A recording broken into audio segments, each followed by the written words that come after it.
Hello everyone. Sindhu घाटी सभ्यता का ये सेकेंड लेक्चर है, राजनीतिक व्यवस्था। ठीक है, तो आप इस लेक्चर को एंड तक देखिए। ये लेक्चर क्रम वाइज क्रम बनाते जा रहा हूं। एक भी क्वेश्चन यहां से आपको छूटने वाले नहीं हैं। ठीक है, और न एक वीडियो हम यहाँ से यानी प्रत्येक दिन जो सेम टाइम पर वीडियो आता है उस टाइम पे ये वीडियो आएगी। अगर किसी कारण बस नहीं आती है तो अगला दिन वीडियो अपलोड कर दिया जाएगा, लेकिन आप डे बाय डे वीडियो को जरूर देखें। यहाँ से हिस्ट्री में आपको कभी कोई प्रॉब्लम नहीं आएगा। ठीक है, बिल्कुल फ्री। कहीं भी आप वीडियो को देखते होंगे तो आपको एक चीज जरूर नजर आता होगा, कुछ वीडियो रहेंगे और कुछ वीडियो नहीं रहेंगे। तो चलिए टाइम बिना वेस्ट किए हम लोग स्टार्ट करते हैं। राजनीतिक व्यवस्था। कहा जाता है कि हड़प्पावासी वाणिज्य की ओर अधिक आकर्षित थे। हड़प्पावासी वाणिज्य यानी व्यापार की ओर अधिक आकर्षित थे, इसलिए ऐसा माना जाता है कि संभवतः हड़प्पा सभ्यता का जो शासन था, शासन व्यवस्था, वो व्यापारियों के हाथों में था। लेकिन इसमें पूर्ण रूपेण अभी तक पूरा अच्छा से नहीं बताया जा सका है कि व्यापारियों के हाथ में था कि क्या हाथ में था। लेकिन एक निष्कर्ष के आधार पर कह सकते हैं कि हड़प्पा वासी का राजनीतिक व्यवस्था, ठीक है ना, शासन व्यापारियों के हाथों में था। लेकिन कुछ हिस्टोरिकल्स ऐसे भी हैं, इतिहासकार ऐसे भी हैं, जैसे स्टुअर्ट पिगट। ये पिगट क्या कहते थे कि ये पुरोहित वर्गों के हाथों में था। हंटर का कहना था कि यहाँ जनतात्मक था, लेकिन जनतात्मक तो था, शासन व्यवस्था व्यापारियों के हाथ में था, यहाँ भी जनतात्मक था।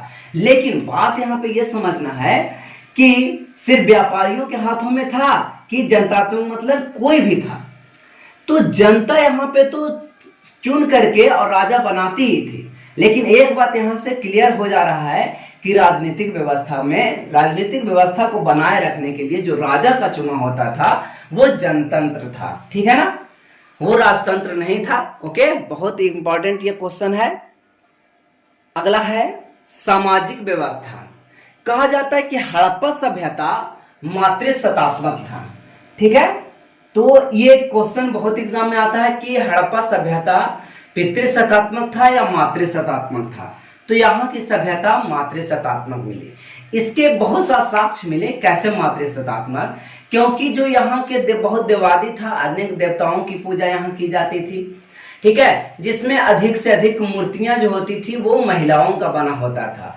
तो मातृसत्तात्मक इसका पता चलता है। और इसमें जो इस समय यहाँ की जो आर्किटेक्ट थी, कला व्यवस्था था, उससे भी पता ये चलता था कि यहाँ की सभ्यता, सामाजिक व्यवस्था मातृसत्तात्मक था। एक हड़प्पा से यहाँ पे मिला है, हड़प्पा जगह से मिला है एक स्त्री के गर्भ से निकलता हुआ पौधा, पृथ्वी को वहां पे साक्ष्य माना गया है। तो इस प्रकार हम कह सकते हैं कि हड़प्पा में सामाजिक व्यवस्था मातृसत्तात्मक थी। नगर नियोजन, दुर्ग मकानों का आकार, रूपरेखा तथा शवों को दफनाने का ढंग देखकर ऐसा प्रतीत होता है कि ये वर्ग जो था ये 4 भागों में बटा था। सप्त संध्या प्रदेश यानी सामाजिक व्यवस्था में अगर देखते हैं हड़प्पा सभ्यता में, तो इस समय जैसे जो पुरोहित होते थे उनको सब दफनाने के लिए जगह अलग था। वहां पे बहुत सा शिल्पीकार, वहां पे बहुत अच्छा से कारीगरी किया जाता था। ठीक है, व्यापारी रहते थे उससे थोड़ा कम रहता था, और शिल्प उससे कम, और श्रमिकों के लिए किसी प्रकार का कोई भी आर्किटेक्ट बनाया वहां पे नहीं जाता था। तो इस प्रकार ये सब देख करके, मकानों को देख करके, मकान व्यवस्था हमने पीछे पढ़ाया भी था कि मकान 2 दुर्गों में बटा, एक दुर्ग वाला होता था, एक बिना दुर्ग वाला होता था। दुर्ग वाला होता था उसमें क्या था कि बड़े लोग रहते थे, और एक आम जो बिना दुर्ग का होता था वो आम जनता के रहने के लिए बनाया गया था। तो इसी प्रकार हम कह सकते हैं कि समाज जो शवों को दफनाया गया, तो वहां पे जो आर्किटेक्ट बना होता है दफनाने वाली जगह पे, जो पिरामिड टाइप में बनाया होता है, पुरोहित के लिए बहुत ढंग का बनाया गया, व्यापारियों के लिए कुछ कम था। तो इस प्रकार से हम समझ सकते हैं कि सप्तसंध्या प्रदेश यानी हड़प्पा सभ्यता में ये वर्ग जो था, सामाजिक वर्ग, ये 4 भागों में बटा था।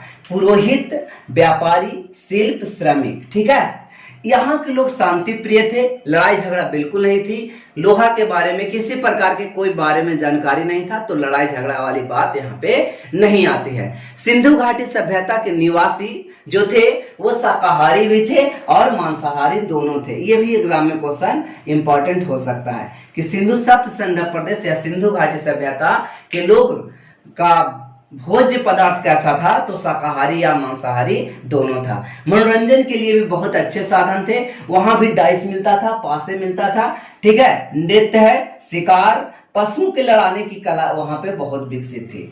तो ये सब सिर्फ संध्या प्रदेश के लिए सामाजिक व्यवस्था यहाँ पे इस ढंग का था। धार्मिक जीवन, देखिए हड़प्पा सभ्यता मातृसत्तात्मक था, ठीक है ना। तो यहाँ मातृ देवी की मिलता था, बहुत सा मूर्तियां मिली, ऐसे कुछ कुछ पुरुष देवता भी मिले जैसे पशुपतिनाथ। लिंग की पूजा इस समय होती थी, योनि की पूजा होती थी, वृक्ष और पशुओं की पूजा होती थी, ठीक है ना। मोहनजोदड़ो से एक बहुत ही अमुक एक चित्रकारी मिला। ये क्या है, एक सील पे यानी कि एक पहाड़ पे, पत्थर पे 3 मुंह वाला एक पुरुष ध्यान की मुद्रा में बैठा हुआ है, जिसके सिर पर 3 सिंह हैं। कितने सिंह है? 3 सिंह। बाईं ओर एक गैंडा है और भैंसा, दाईं ओर एक हाथी, एक बाघ और एक हिरन है। इसे पशुपति शिव के रूप में माना गया है। किसके रूप में माना गया? पशुपति शिव के रूप में माना गया। ओके, मार्शल ने आध शिव बतलाया, ठीक है ना। इतिहासकार मार्शल ने क्या बताया? आध शिव। कहता है कि हड़प्पा में पक्की मिट्टी की बहुत सी मूर्तिकाएं भारी मात्रा में मिली। एक ऐसा मूर्ति मिला, यह हड़प्पा से ये मूर्ति मिला, जिसमें स्त्री के गर्भ से एक पौधा निकलता दिखाया गया। संभवतः यह उर्वरा की देवी पृथ्वी की परिक्रमा है। पशुओं में सबसे ज्यादा इंपॉर्टेंट था कुब्बड़ वाला सांड, ठीक है। ये एकदम वीवीआई क्वेश्चन है। ये कुब्बड़ वाला सांड पशुओं में ज्यादा इंपॉर्टेंट था, ठीक है ना। सिंधु घाटी सभ्यता में यज्ञ नहीं होता था, कोई यज्ञ नहीं करता था, लेकिन हड़प्पा से और भी सामान जो मिला है, स्वास्तिक और चक्र मिला, तो यह सूर्य का प्रतीक रहा होगा, यानी सूर्य देवता की पूजा करते होंगे। क्रॉस भी यहां से मिला है, ठीक है। एक बात और जान लेनी चाहिए कि हड़प्पा सभ्यता में मूर्तियां तो बहुत मिली, लेकिन मंदिर नहीं मिले। ये बहुत वीवीआई है। मूर्तियां तो बहुत मिली पर मंदिर नहीं मिले, ठीक है ना। तो धार्मिक जीवन क्या था? तो यहाँ पे बहुत से पशु, पक्षी, वृक्ष, योनि, लिंग, ये सब की पूजा की जाती थी। मोहनजोदड़ो से एक 3 मुख वाला एक पुरुष ध्यान मुद्रा में बैठा हुआ मिला, जिसके सिर पर 3 सिंह थे, ठीक है। बाईं ओर एक गैंडा, भैंसा, दाईं ओर हाथी, बाघ, हिरन थे, और इसे पशुपति के रूप में कहा गया, ठीक है ना। हड़प्पा से क्या मिला? तो एक स्त्री के गर्भ से निकलता हुआ पौधा जो पृथ्वी देवी का साक्ष्य मानता है, और पशुओं में कुब्बड़ वाला सांड अत्यधिक इंपॉर्टेंट था। यह मंदिर तो मिला, मूर्ति मिला पर मंदिर नहीं मिला। यहां लोग यज्ञ नहीं करते थे। स्वास्तिक मिली, चक्र मिला और क्रॉस भी मिला। ओके, इस प्रकार से धार्मिक जीवन भी समाप्त हुआ। अब हम लोग जानते हैं कि हड़प्पा या कोई भी हड़प्पा सभ्यता या सिंधु घाटी सभ्यता के शहर से, नगर से कौन कौन सा चीज या कौन कौन सा सामान वहां से प्राप्त हुआ। यहां से एक क्वेश्चन तो आना तय है। ओके, तो सबसे पहले हड़प्पा के बारे में जानते हैं। तो हड़प्पा पाकिस्तान के मोंटगोमरी जिला, रावी नदी के बाईं ओर स्थित है। 1921 में दयाराम साहनी द्वारा इसे खोजा गया। यहां से क्या मिला? एक बर्तन पर बना मछुआरे का चित्र, यानी मछुआरा का चित्र मिला। बर्तन पर बना किसका चित्र मिला? मछुआरा का चित्र मिला। शंख का बना बैल, यहां पे एक बैल मिला जो शंख का बना हुआ है। किसका बना हुआ है? शंख का बना हुआ है। ओके, स्त्री के गर्भ से निकलता एक पौधा बनाया गया। स्त्री के गर्भ से निकलता एक पौधा मिला। ईंटों के वृत्ताकार चबूतरे, कैसे चबूतरे मिले? वृत्ताकार। गेहूं तथा जौ के दाने मिले। स्वास्तिक, चक्र और क्रॉस। यानी एक बार फिर से रिपीट करते हैं। तो सबसे पहले हम समझेंगे कि मछुआरा का मिला। क्या मिला? मछुआरा का फिगर। फिर क्या है? एक शंख का बना बैल, यानी शंख का बना बैल। स्त्री के गर्भ से निकलता हुआ पौधा, ठीक है, चबूतरा मिला गेहूं और जौ के दाने, ओके, और क्या मिला, तो स्वास्तिक चक्र और क्रॉस। याद हो गया? याद करना बहुत इंपॉर्टेंट है, एक एक चीज को जानना बहुत जरूरी है, ठीक है ना। ये नहीं कि थ्योरी मिल गई अब याद नहीं किया तो क्वेश्चन यहां से नहीं बनेगा, पूरा का पूरा यहां आपको डिटेल बता दिया जा रहा है, ठीक है ना। तो हड़प्पा में से क्या मिला, तो एक बर्तन पर बना मछुआरे का चित्र, शंख का बना बैल, स्त्री के गर्भ से निकलता हुआ पौधा, ईंटों के वृत्ताकार चबूतरे मिला, ठीक है ना, और गेहूं जौ के दाने मिले, स्वास्तिक क्रॉस और चक्र भी यहां से प्राप्त हुआ। हड़प्पा का खोज कब हुआ, 1921 ईस्वी में, ठीक है। किसने खोज किया, दयाराम साहनी ने। हड़प्पा किस नदी किनारे है, रावी नदी के बाईं ओर, और पाकिस्तान में कहां सिचुएटेड है, तो मोंटेगोमरी जिला। पूरा डिटेल अध्ययन करना होगा। तो अगला है मोहनजोदड़ो। कहता है पाकिस्तान के लरकाना जिले, यहां से क्वेश्चन हर बार मैं बतला रहा हूं कि आती है। पाकिस्तान के लरकाना जिले सिंधु नदी के किनारे 1922 में राखल दास बनर्जी ने इस जगह का पता लगाया। मोहनजोदड़ो से क्या मिला, विशाल स्नानागार मिला जो 11.88 मीटर लंबा है, 7.01 मीटर चौड़ा और 2.4 मीटर गहरा मिला, ठीक है। यहां विशाल अन्नागार मिला, कांसे की नृत्यरत नारी की मूर्ति मिली, पुजारी की मूर्ति भी यहां मिली, और मुद्रा पर अंकित पशुपतिनाथ, ठीक है। तो यहां याद देखिए क्या क्या मिला, स्नानागार, याद करेंगे, स्नानागार अन्नागार, ये दोनों साथ में हो गया, स्नानागार अन्नागार, और कांसे की नृत्यरत नारी की मूर्ति, कांसे की नृत्यरत नारी की मूर्ति, पुजारी की मूर्ति और पशुपतिनाथ, ये मुद्रा पर अंकित पशुपतिनाथ। क्या क्या मिला, स्नानागार, अन्नागार, कांसे की नृत्यरत नारी की मूर्ति, पुजारी की मूर्ति और मुद्रा पर पशुपतिनाथ की मूर्ति, ओके। तो याद हो गया, मोहनजोदड़ो पाकिस्तान के लरकाना जिले में। चन्हुद्रो के बारे में देखिए, तो यह पाकिस्तान में सिंधु नदी के किनारे है। यहां से आप ज्यादा डिटेल क्वेश्चन नहीं आता है। यहां चन्हुद्रो से क्या मिला, खिलौने मिले, जैसे कि डाइस मिला था, ठीक है, पासा, कुत्ते के बिल्ली का पीछा करते हुए पदचिन्ह मिला, सौंदर्य प्रसाधनों में लिपस्टिक मिला और वृत्ताकार ईंट, ठीक है ना। क्या क्या मिला, एक वृत्ताकार ईंट मिला, सौंदर्य प्रसाधनों के लिपस्टिक मिला, और कुत्ते के बिल्ली का पीछा करते पद चिन्ह मिला, और यहाँ पे खिलौना मिला, ठीक है। खिलौना, कुत्ते के बिल्ली का पीछा करते पद चिन्ह, सौंदर्य प्रसाधन के लिए लिपस्टिक और वृत्ताकार ईंट मिले, ठीक है ना। पाकिस्तान के चन्हुद्रो में जगह है, चन्हुद्रो है, ठीक है।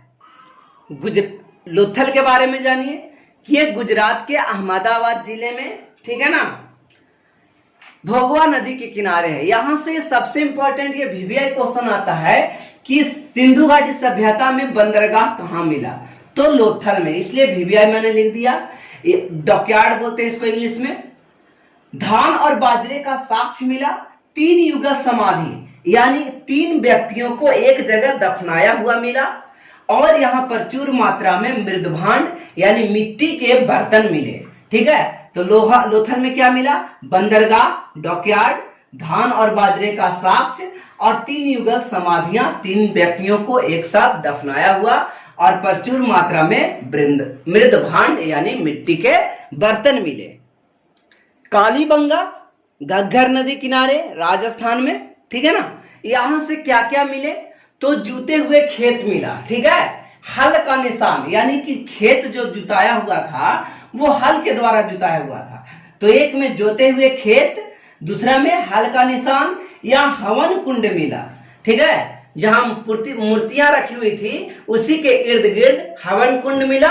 अलंकृत ईंटों का प्रयोग, यानी ईंटा अलग अलग प्रकार का लगाया गया, कहीं गोल ईंटा लगाया गया, कि कहीं पे इस प्रकार का ईंट जो होती है वैसा लगाया गया, और कहीं एल साइज का ईंट लगाया गया, ठीक है। कोना बनाने के लिए एल साइज का ईंट लगाया गया।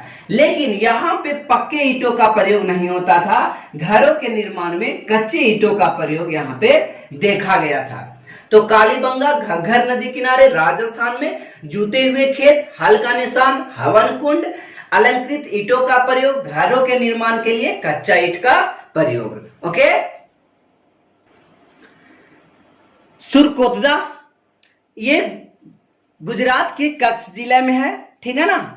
तो यहां से मिला भिविया, घोड़े की अस्थियां मिली और एक विशेष प्रकार का कब्रगाह मिला।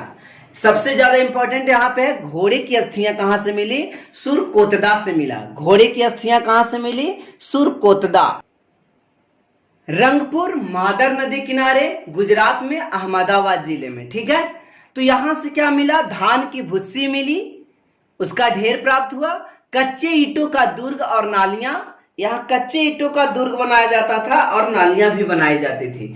पत्थर के फलक मिले, डेट मीन्स औजार। एक बात आपको यह भी जान लेनी चाहिए कि सिंधु घाटी सभ्यता में लोहा नहीं था, लेकिन यहाँ टीन, कॉपर और सोना, चांदी ये सब थे, ठीक है ना।